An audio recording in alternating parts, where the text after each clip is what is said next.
Welcome to the Leaders in Payments podcast, where we talk to C-level leaders from across the payments landscape. We'll be discussing the products and services that impact the payment space today, as well as trends and predictions for the future of payments. We will also hear stories from our guests about their journeys to the top. We don't live in the world like I grew up. Greg, I actually have a pension plan from my days at Bank of America. We don't have those anymore, and the concept of loyalty to companies has changed a great deal. So we need to focus on ourselves and what's good for our career. And so my advice to younger people is to learn what's out here in the world, travel, go to different countries and do different things in the field of their choice. And if it's payments, there's an explosion of activity right now. And so it's a great time to enter our industry.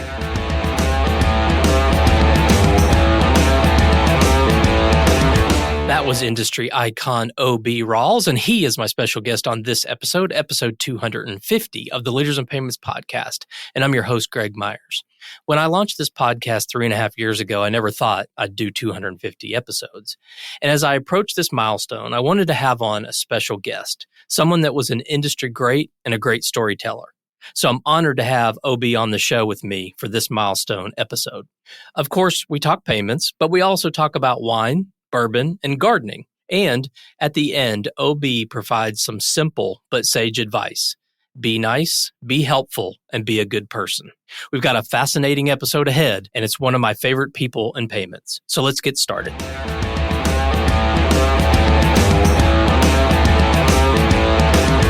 Hi, OB. Thank you for being here, and welcome to the Leaders in Payments podcast. Hey, Greg. It's nice to be here. Thanks for having me on the show. I really appreciate it. Absolutely. So you were on the show back in April of 2020, so a little over 3 years ago. And at that time, you were the CEO of Global Payments Processing for PaySafe.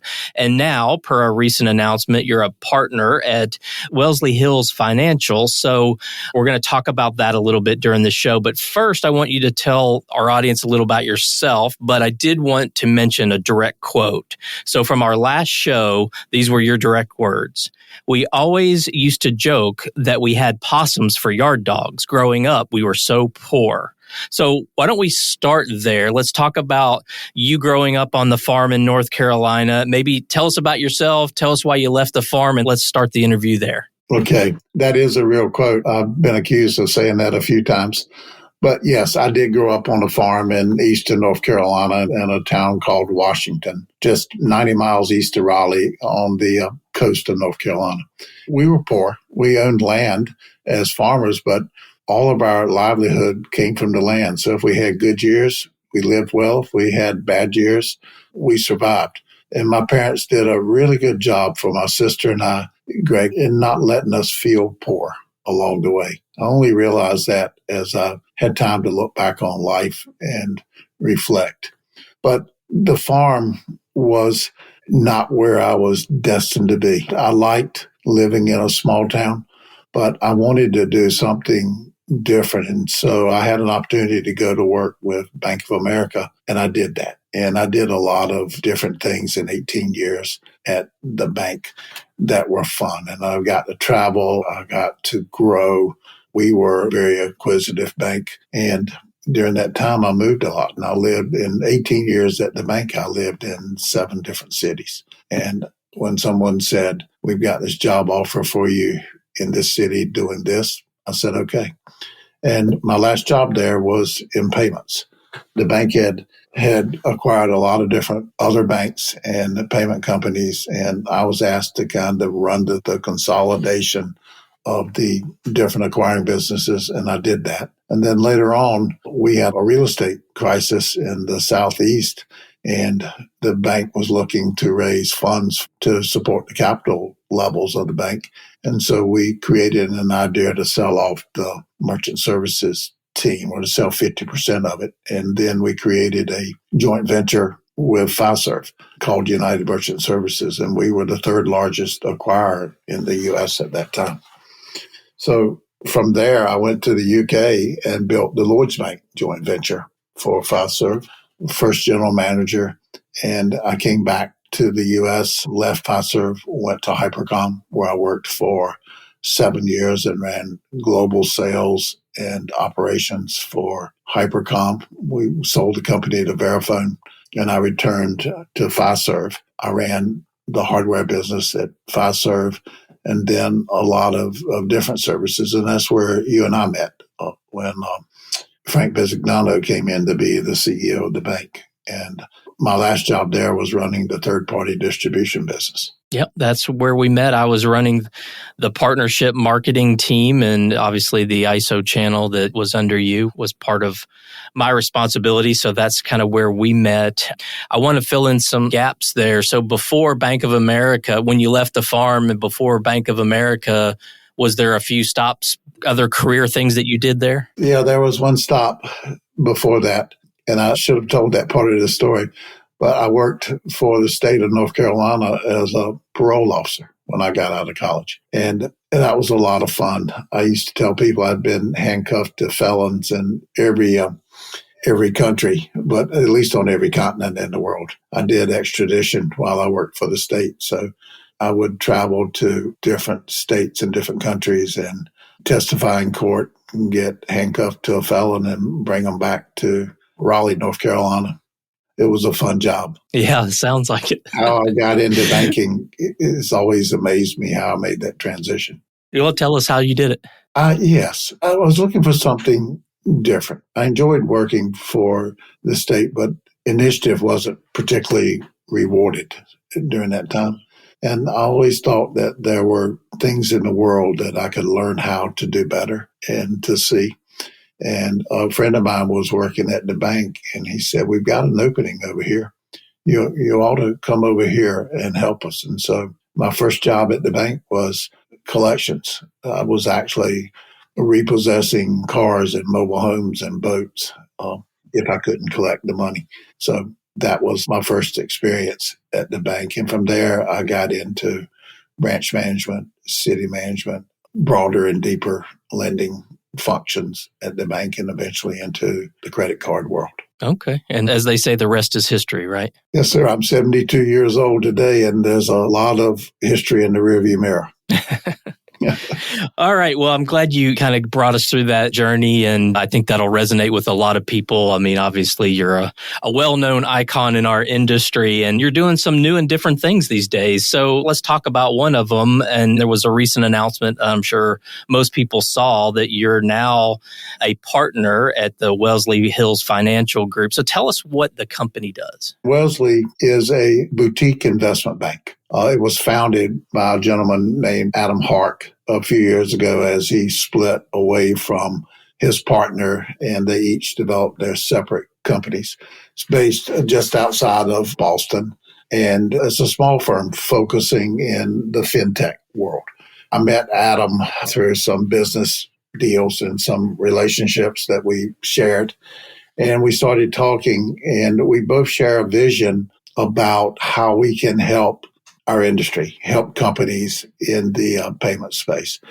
Wellesley Hills is a fully licensed broker-dealer investment bank. We have a full range of services. We help financial entities buy companies. We help financial entities sell companies. We provide valuations of firms.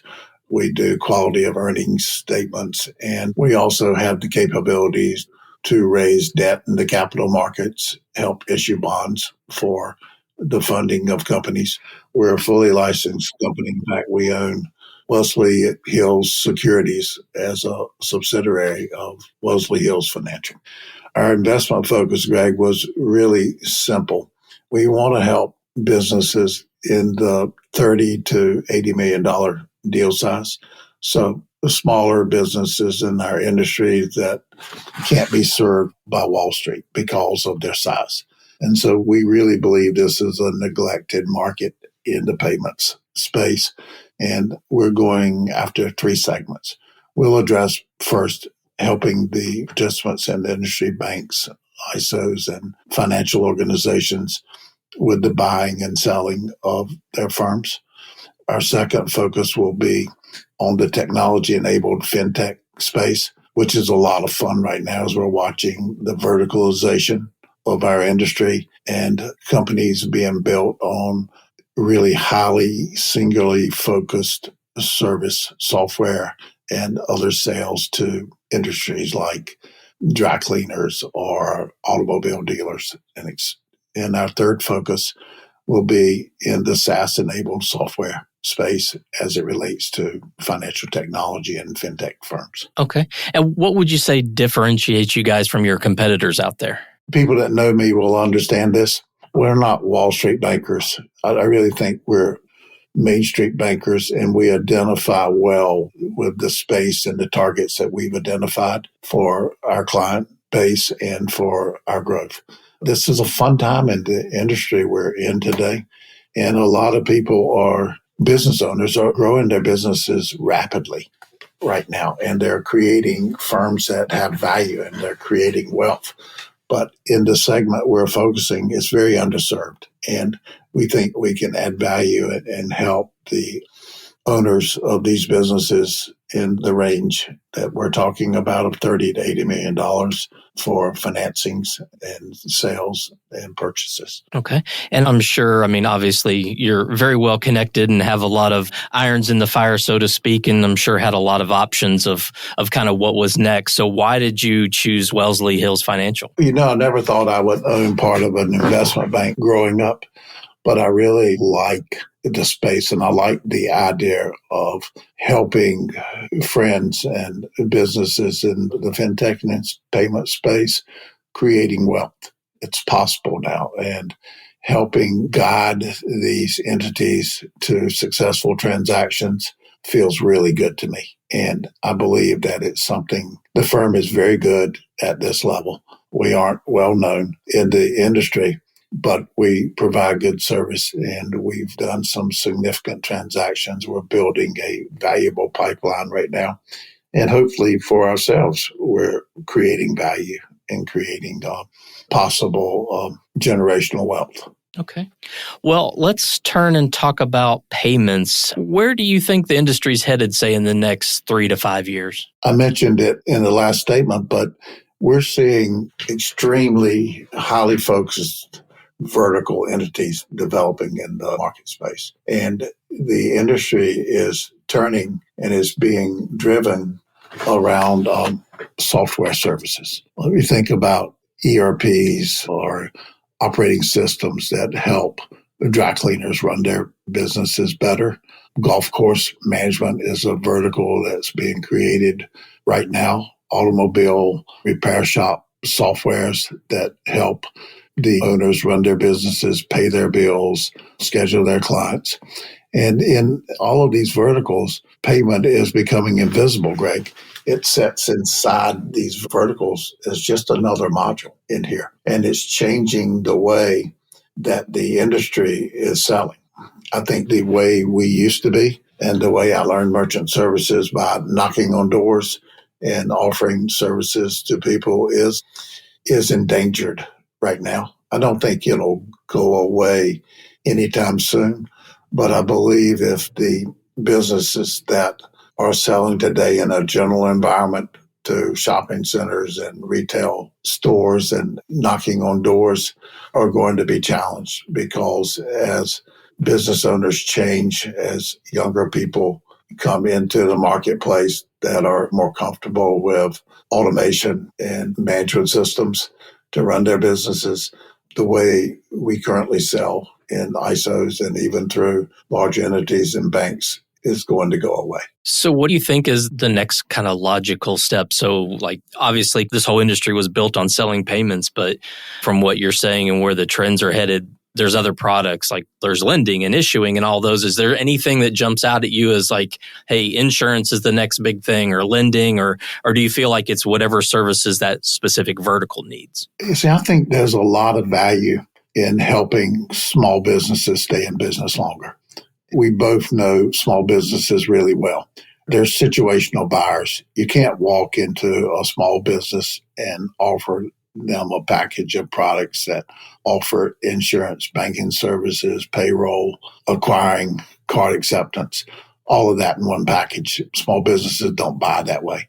But you can offer these services in situations by creating awareness and helping merchants understand that you have a payroll offering or you have a banking as a service offerings. And we're seeing these services being created in the marketplace today. I give you the classic example of Square. They're a financial services company. They're not a merchant acquirer.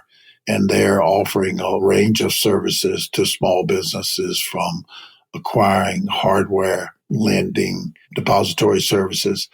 They're helping the smaller businesses with the tools they need to run their businesses better. There's a gentleman in Miami, Vlad Sadowski, that is adding banking as a service solutions to his payments. He's offering bank accounts, payouts, card issuance, and other banking services to small businesses, which is really refreshing to me. I think that the real change we have to make in our industry is learning how to sell differently and to sell better services and protect the grounds that we have by morphing into different types of sales organizations. Yeah. And you sort of mentioned this, but you and I have heard, everyone in the industry has heard the death of the ISO. That phrase has been around for a while. So, I mean, any thoughts on the ISO specific, and is the death of the ISO coming? And if so, when is it coming? It won't be tomorrow, but I believe that if the organizations don't change selling practices, if they don't change their product offerings to include different business services, that there are a lot of ISOs that are dead men walking. And I hate to say that in this space, but directed selling, digital selling is beginning to take hold. And you can buy about anything you want to off of your phone today in the payment space. And the new generation of merchants will do things differently. And our industry has to understand that and change the way we sell and change the products that we offer. Pricing's a commodity now. It's the service is the differentiator, and the offerings, that the solutions that we put in front of merchants have to change in order for us to survive. And I believe that a lot of our ISO friends and partners are very capable of changing their business models, but it's going to require work and a different mindset to get there. Yeah. Well, we kind of skipped over this. We talked about maybe these type of short-term changes. Are there any bigger macro things that are, like, in your mind 10 years from now, how things might be? I mean, any bigger picture macro things happening that you think might affect our industry? Some of this may be a little controversial, but I believe there will be small processors created. I think we'll see companies that look, act, and feel like Global Payments and Fiserv and FIS that will be developed to acquire in niches. I know a company out of Scottsdale that has and is building a direct processing relationship with Visa, and they also will use Visa to process payments and on the back end, and then they will settle through a banking relationship.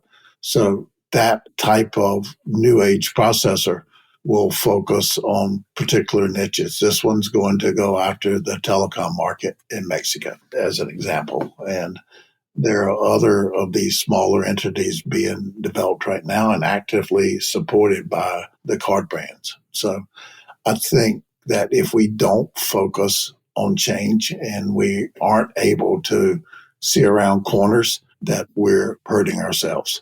Square came in and took food off of our tables, right? We owned this industry and we had a right to win. And we didn't see them coming, and we didn't see what they were putting together as a business solutions and a financial services company to solve the needs and provide offerings to small businesses. Okay, well, let's switch gears a little bit and end our conversation talking a little bit more about you. And so the last time we talked, one of your major hobbies was collecting wine. So are you still passionate about collecting wine? I am, and it's making me smile as we talk about it, but I've got too much wine. My wife told me to stop buying wine, and I did. So now I'm collecting bourbon and learning all about the bourbon world. It's my new hobby and new passion. And it's really fun discovering the collectability of brown water. Huh, interesting.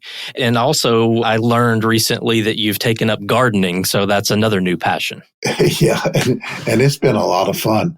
It's so rewarding, Greg, when you can, like last night, I'd been traveling and I came home. And so what's for dinner? So I went out in the garden. I got some fresh tomatoes. I got some fresh okra. I cut some broccolini and brought that in the house and cooked it for part of our dinner. And it's just fun for me watching things grow. And it's also better for you. The crops, the food's better, fresher, and it's a fun passion. So wine, bourbon, and gardening, are those the top three? Yeah, sounds kind of odd, doesn't it? Yeah. Well, healthy food from the garden, just don't drink too much of the bourbon, right? Yeah. You have to sip the bourbon. Most of the bottles are unopened. It's just building a collection. It's fun. It's just something different to learn. Great. Yeah. And you're in an area there where there's a lot, you're close to Tennessee and Kentucky. I think there's a lot of history there with bourbon, isn't there? Well, there really is. And I'm just a novice now. I've just got so much more to learn about it. I'm planning to take a trip with my son Bonner. We want to tour the Bourbon Trail and just explore that. Yeah. Sounds like fun. Well, I think that I would be remiss if I didn't ask you about mentorship. Obviously, you have mentored many people throughout your career in payments and obviously well known throughout the industry for relationships and building relationships. So the question is really, if you were asked to mentor someone that's just starting in payments, so they're coming out of college, just starting very early on, and they come to you and they say, OB, I want to build my career in payments and fintech. That's what I'm passionate about. What would you tell them they need to do to be successful? That's a good question. I think, first of all, I would tell them to be inquisitive, to learn as much as they can about our industry, not to fall into the trap of learning only one skill. They should put a lot of tools in their toolbox, experiment. If you're working for a big company, try different jobs in different organizations, take some risk in your career, change organizations, grow with the tide in the marketplace, and to be experimental and to be bold in their choices. We don't live in the world like I grew up. Greg, I actually have a pension plan from my days at Bank of America. We don't have those anymore. And the concept of loyalty to companies has changed a great deal. So we need to focus on ourselves and what's good for our career. And so my advice to younger people is to learn what's out here in the world, travel, go to different countries and do different things in the field of their choice. And if it's payments, there's an explosion of activity right now. And so it's a great time to enter our industry. Yeah, I agree with you there. I think it is a great time to be in payments. So, OB, we've covered a lot of ground so far. Is there anything else you'd like to cover before we wrap up? Well, yes. I think that the other bit of advice that I would give young people entering the workforce or the payments workforce today is good general advice about being credible. Do what you say you're going to do. Earn respect of your clients and your coworkers and your peers. Educate yourself. Don't wait for your company to do it. Learn how to project the future, how to look around corners, and stay very focused on your career. But at the same time, Greg, be nice, be helpful in your relationships with others. And there's a lot of room out here to help people. So being helpful in a skillful way is one of the best traits someone can develop, and it applies across any job. It also reminds me of a saying one time that I heard a manager say about one of their employees, which is they're really good at what they do, but in addition to that, she's a really good person. And so that's stuck with me all of the years. So be a good person as you grow up in the business world. Yeah, I think that's some great advice. Well, OB, I know your time's very valuable, so I want to respect that. Thank you so much for being on the show today. It was great to have you back on after all these years. Interesting to hear about the new stuff that you're working on and doing. So again, thank you so much for being on the show today. Thanks for having me, Greg. I really appreciate it. Have a nice weekend. You too. And to all you listeners out there, I thank you for your time as well. And until the next story. Thank you for joining us this week on the Leaders in Payments podcast. Make sure you visit our website at leadersinpayments.com, where you can subscribe to the show and where you'll find our show notes. If you enjoyed listening, please share on your social channels as well.